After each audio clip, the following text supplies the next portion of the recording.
혈관은 샌드백이 아닙니다. 한 번 맞고 두 번 맞고 계속 두들겨 맞아도 멀쩡히 버티는 샌드백이 아닙니다. 안녕하십니까. 항상성 노화를 연구하는 닥터 박민수입니다. 오늘 혈관의 파열을 조기에 방어하는 절대 원칙에 대해 말씀드리겠습니다. 많은 분들이 이렇게 말합니다. 원장님, 평소에는 멀쩡했는데 어느 날 갑자기 뇌출혈 그리고 심근경색에 오신 분들이 있어요. 진짜 날벼락 같다는 이야기를 들었습니다. 정말 갑자기 그분들에게 그런 일들이 닥친 것일까요? 아닙니다. 우리 혈관은 오래전부터 심지어 10대, 20대 때부터 조용히, 꾸준히, 그리고 끊임없이 노화되고 있었습니다. 단지 우리가 혈관의 소리를 듣지 않았을 뿐이죠. 오늘은 이 조용한 누적을, 우리의 몸을 소리 없이 해친 이 누적을 막는 법, 그리고 혈관을 샌드백처럼 계속 막고만 있지 않게 하는 법을 알려드리겠습니다. 먼저 이 단순한 사실부터 명심하셔야 됩니다. 혈관의 노화는 10대부터 시작된다. 우리가 착각하는 게 있습니다. 혈관의 노화는 50대부터 60대부터 시작된다. 실제로 그렇지 않습니다. 패스트푸드, 야식, 당분이 많은 음료, 스트레스에 시달리는 10대, 20대부터 이미 혈관의 안쪽에서는 작은 균열, 작은 상처, 지방과 염증세포의 침착이 시작되고 있습니다. 겉으로는 건강검진 수치가 정상 범위로 나오더라도 그 정상 범위의 어느 끝에 있는가가 더 중요하다는 거죠. 혈압이 119, 79이냐 아니면 139, 89이냐, 공복 혈당이 85이냐 100에 가까운 99냐, 중성지방이 70이냐 아니면 149냐, 다 정상 범위 안에 있는 것처럼 보이지만 혈관에 가해지는 스트레스는 완전히 다릅니다. 그래서 제가 강조드리는 첫 번째 원칙은 이것입니다. 혈관은 샌드백이 아니다. 수치를 정상 범위, 의학적 정상 범위죠. 범위 안에만 두려고 하지 말고 정상 범위의 좋은 쪽에 최대한 더 가깝게 오래 유지하라. 혈관은 맞고 또 맞아도 안 아픈 샌드백이 아니라 살짝만 잘못 치면 찢어지고 터지고 염증이 생기는 섬세한 생명 조직이라는 사실 반드시 명심하십시오. 혈관이 터지는 절대 위기 시간, 즉 누적의 덫이 있습니다. 중풍, 심근경색, 대동맥 박리 같은 혈관 이벤트는 크게 보면 두 가지 축적이 만나는 시점에 터집니다. 첫 번째, 오랜 세월에 서서히 진행된 노화. 두 번째, 짧은 시간에 몰아친 절대 위기 축적 시간. 이 두 가지가 겹치는 순간 사건이 발생합니다. 여기서 진짜 위험한 것은 2번 절대 위기 축적 시간입니다. 제가 무조건 끊어야 한다고 말하는 패턴들이 있습니다. 연속 음주, 폭음 패턴, 헬스식, 3일 연속, 주말까지 달리는 음주. 평소에 괜찮다 가도 이 시기에 혈압이 치솟고 맥박이 불규칙해지고 혈관 안에 혈전이 커지면서 위험도가 확 올라갑니다.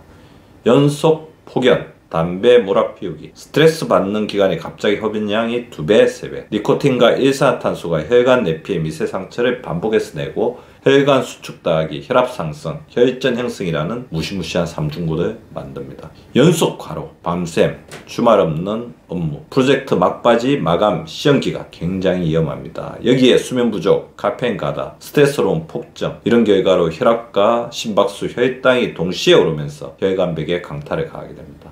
극심한 장기간 스트레스, 가족 병간호, 이혼, 실직, 회사 내 갈등 등 코티졸과 아드레날린이 장기간 높게 유지되면서 혈관의 긴장이 풀리지 못하고 꽉 조인 상태로 유지됩니다. 그리고 또 위험하죠. 준비되지 않은 심한 운동. 평소 운동 안 하던 분이 갑자기 10km 전력 지주, 무게 큰 웨이트를 경쟁하듯이 드는 경우 순간적으로 심박수, 혈압이 확 치솟으면서 약해진 혈관 부위를 강하게 압박합니다.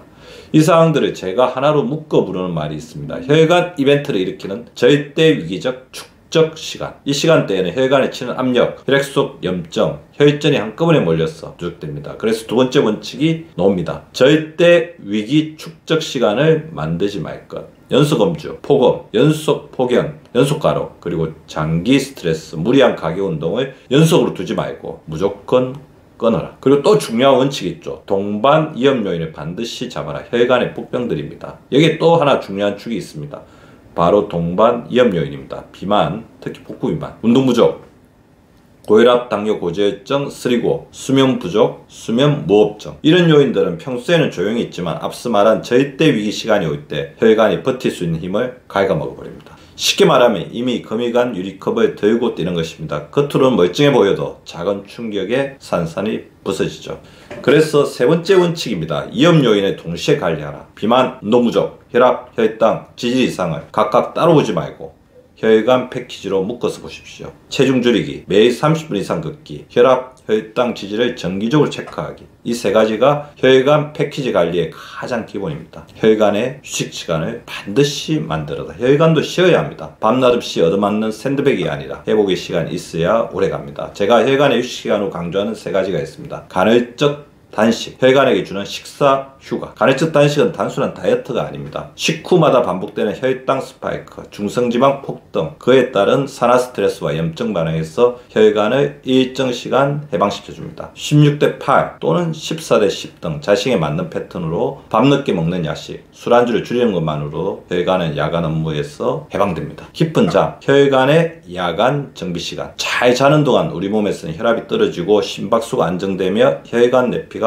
스스로 회복작용을 합니다. 매일 같은 시간에 자고 일어나기, 자기 전 스마트폰 알코올 줄이기, 코골이 수면 무호흡이 있는지 반드시 체크하기. 이것이 혈관에게 주는 밤샘 정비 시간입니다. 가벼운 운동, 혈관의 마사지와 스트레칭. 심한 운동이 혈관에 때리는 망치가 될 수 있다면 가벼운 운동은 혈관을 부드럽게 주무르는 마사지입니다. 식후 10분에서 15분 가벼운 걷기, 계단 한두 층 더 오르기, 하루 총 7,000에서 8,000보 정도의 리듬 있는 움직임. 이 정도의 운동은 혈류를 부드럽게 늘려주면서 혈관 안에 엔도텔 기능을 좋게 만들고 혈관 평화기관을 유연하게 유지해줍니다.